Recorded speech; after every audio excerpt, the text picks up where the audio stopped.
Bom, agora vamos falar sobre forças, tá?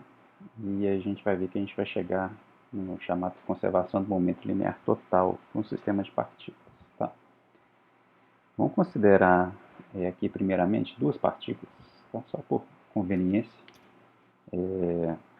Depois a gente vai estender para N partículas, tá? Só para a gente entender exatamente o que eu quero dizer, tá? Então, vamos falar que eu tenho a partícula 1 aqui e a partícula 2. Tá? Então, por exemplo, eu vou colocar uma força atuando nessa partícula 1, vou chamar de F1. Tá? E vou colocar uma outra força qualquer atuando nessa partícula F2. Tá? Bom, agora, por exemplo, se essa partícula aqui 1 tivesse uma carga positiva e essa partícula 2 também tivesse uma carga positiva, tá? Além dessas duas forças aqui, F1 e F2, que sei lá, fosse, sei lá, gravidade, ou então alguém puxando essas partículas, também teria uma força aqui que é devido à interação de Coulomb, né, entre essas duas partículas carregadas aqui. Tá? Então teria uma força aqui de repulsão, né, entre essas duas partículas, se elas tiverem a mesma carga, por exemplo. Tá? Ou então se fosse duas massas, né, tá? Tem a atração da gravidade dessa massa com relação a essa e dessa com relação a essa. Tá?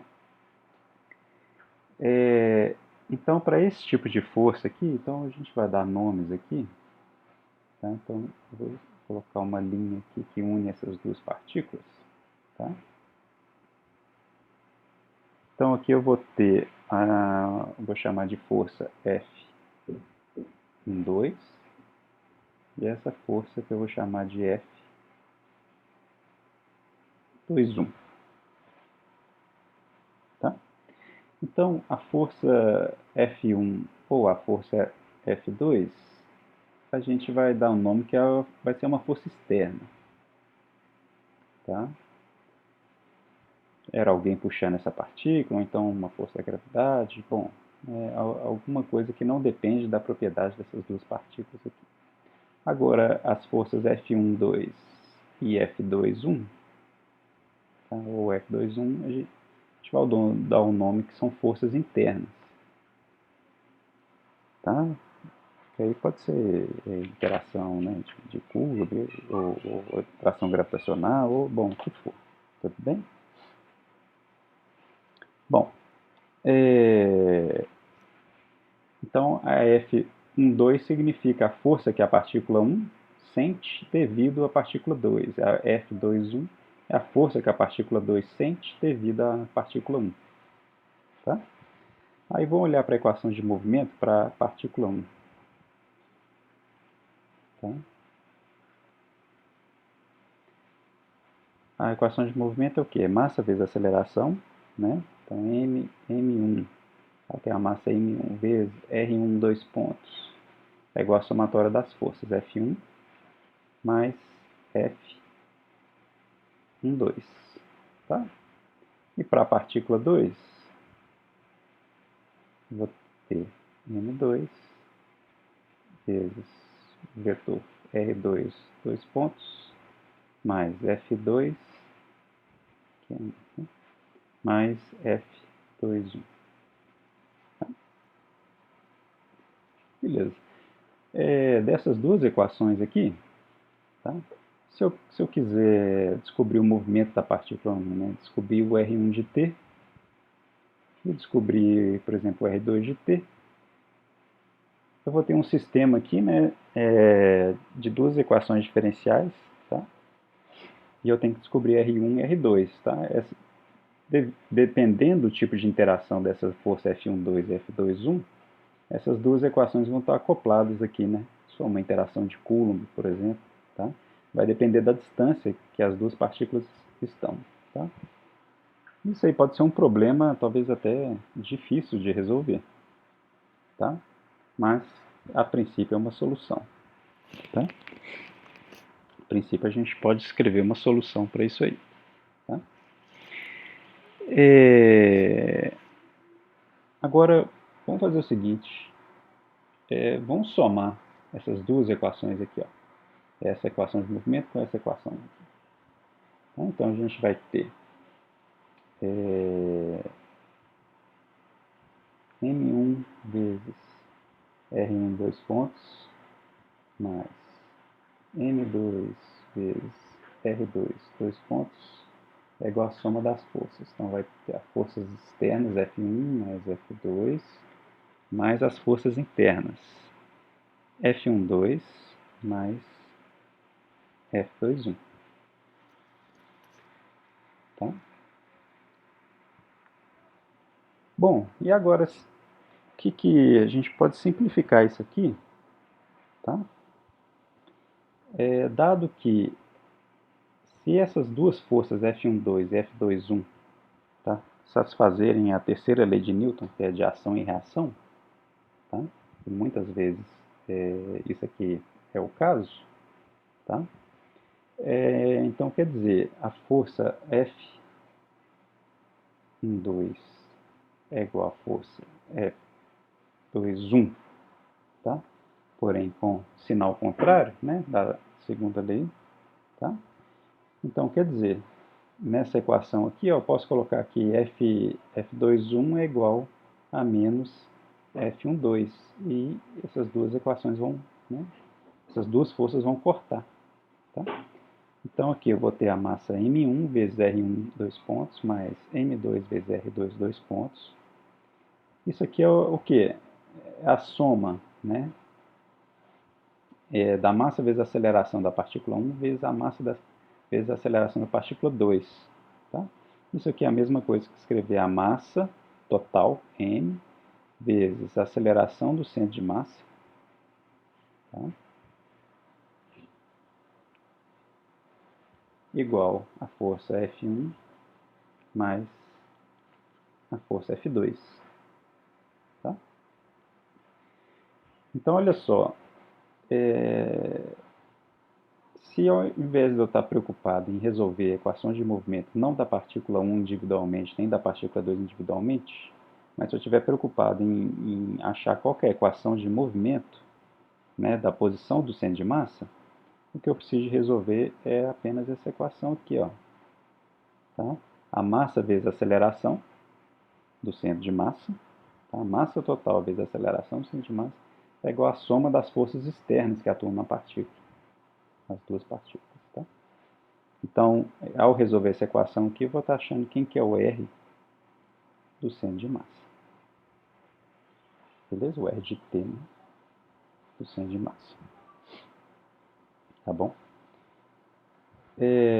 Então, a utilidade de eu, né, mudar as coordenadas para as coordenadas de centro de massa é a gente poder, né, através dessa terceira lei de Newton, né, de ação e reação, a gente eliminar essas forças de interação e essas forças internas, né, de interação entre as partículas. Tá? Bom, aí você pode me perguntar se isso é sempre verdade, tá? Bom, não, tá? Não é verdade, tá? Tem alguns casos, tá? Por exemplo, de forças magnéticas, tá? Que a velocidade é produto vetorial da velocidade com o vetor v, que isso aqui não obedece a terceira lei de Newton, tá? De ação e reação, tá? Porque a força não vai ocorrer ao longo dessa linha aqui que une as duas partículas, tá? Mas dado que a gente pode ter essa aplicação da terceira lei de Newton, então a gente pode escrever essa equação dessa forma aqui, sem problema. Tá?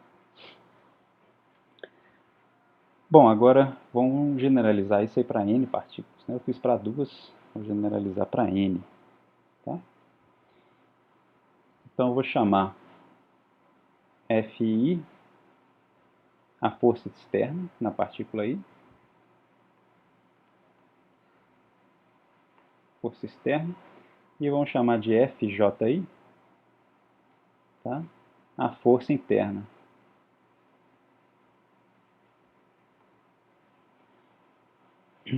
Tá? A força interna na partícula J devido à partícula I, Desculpa, a força aqui na J aí, não, desculpa, FJ.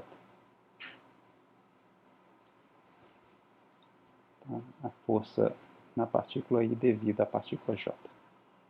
Tá? Então, o que a gente vai ter? A força total, né? Força total vai ser FI, tá? Então, vai ser um somatório.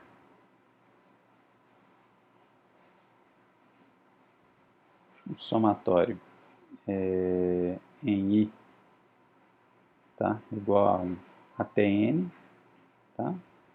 Mais um somatório das forças internas F e J, tá? Aqui vai ser a gente vai ter dois somatórios, um somatório em J, tá? É igual a 1 para J diferente de I, ATN, e um somatório em I igual a 1 ATN, tá? Então isso aqui é a força total da partícula, tá? E isso aqui vai ser somado sobre todos, né, todas as massas vezes a aceleração. Aqui vou usar aqui o momento linear de cada partícula, ponto. Tá? Basicamente, essa aqui é a segunda lei de Newton, né? dP dt igual ao somatório das forças, né? Então, do lado de, só lembrando que agora é um sistema de partículas, então estou somando aqui sobre todas as partículas. Tá bom? Beleza. Bom, agora aqui, ó, esse somatório duplo aqui, tá? Esse somatório duplo eu vou ter sempre somas do tipo assim, ó, F e J mais um F de JI. Vou ter sempre essas duplas, né? É igual o caso de duas partículas ali, tá? Vou ter sempre uma soma da força que A1 sente devido a 2 e mais uma força que A2 sente para 1, tá? Então, se eu aplicar a terceira lei de Newton aqui, de novo, que é FJ mais, então, FJI, né? Pela terceira lei de Newton, isso aqui é menos FIJ, então aqui vai ficar menos FIJ, que é igual a zero. Beleza? Então, pela terceira lei de Newton, esse somatório que, ao abrir a soma em todas as partículas, eu vou ter sempre essas duplas aqui, tá? E eu posso ir eliminando duplas de força, né? Então, a força é F12, corta com a força F21, a força 1,3 corta com a força F3,1 e assim por diante, tá? Então, de forma que a gente fica aqui que o somatório da derivada do momento linear total é igual a somatório das forças externas FI. Tá? É o somatório em I. Tá? Agora a gente acabou, né, de definir que o momento linear total do sistema de partícula, P maiúsculo, é o que? É o somatório do momento linear de cada partícula. Tá? Se eu derivar o momento linear total no tempo, isso aqui é derivar a soma, né, dos momentos lineares totais. Então, isso aqui é a mesma coisa aqui. dPi, dPi dt, tá? Que é a somatória do PI ponto. Tá? Então, aqui fica que eu posso substituir, né, aqui a derivada de PI no tempo t, a soma de todas, né, como sendo um momento linear. A derivada do momento linear total do sistema de partículas é igual à somatória das forças Fi.